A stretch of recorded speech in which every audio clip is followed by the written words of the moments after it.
I'm Pat Cerchio. I am not a Naval Academy grad. I'm Officer Candidate School. And I want to talk about a PTSD treatment.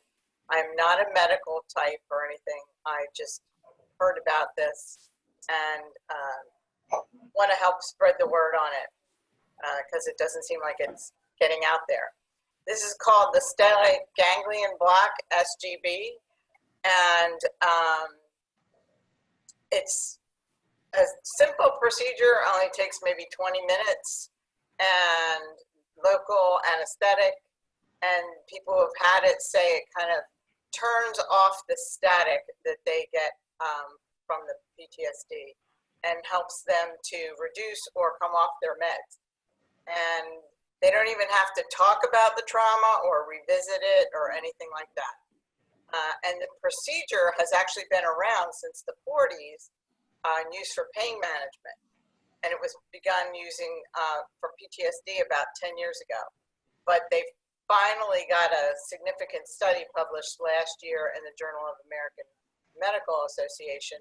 So they're hoping that gets more response and like gets insurance coverage and things like that. And it's, you know, not just for military related stuff.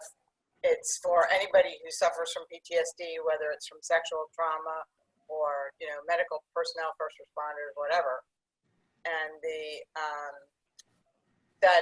Jason is going to send you an info sheet that I made up that's got some links to like a podcast that was done through Naval Institute Proceedings and article from Proceedings, as well as 2 things from 60 Minutes.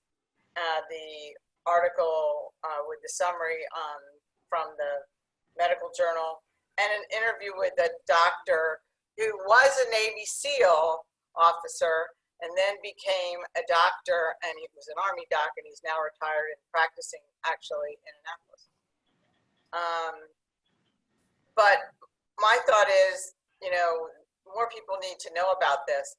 I just happened to casually mention it to a friend of mine who's a civilian. And she said, hey, can you send me those links? Because I have a friend that suffers from PTSD. And I did. And a couple weeks later, in an unrelated conversation, she said, oh, I'm supposed to tell you thanks from my friend Jay. She had that procedure done. And she said it was like somebody flipped the switch and, you know, turned off that static. And it turned out, although she was a veteran, her PTSD was actually from her childhood. She had a sexual trauma incident. And she said the procedure helped her immensely. It doesn't take away the PTSD, and they may have to have more treatments. But people have had turns down the volume. Yeah, you know, or stops it for a period of time. Like one guy who's a Medal of Honor winner, he said it was like he was driving a car in rush hour in Manhattan and was late. And then instantly, it was like he was on a country road, you know, and had no place to go and no time limit. You know, it's that's just cool. Way, you know, turn down the tension and everything. Do I understand? This is a brain surgery, is it not? No. It's no. Right in the base of the neck, you know. Oh, how about that? Yeah. Oh, wow. Oh, And, well, that's like it's just local anesthetic. And like on the 60 Minutes thing, they actually see somebody getting it done. Because they said the actual procedure really only takes about 5 minutes to do. Oh, that's worth knowing about.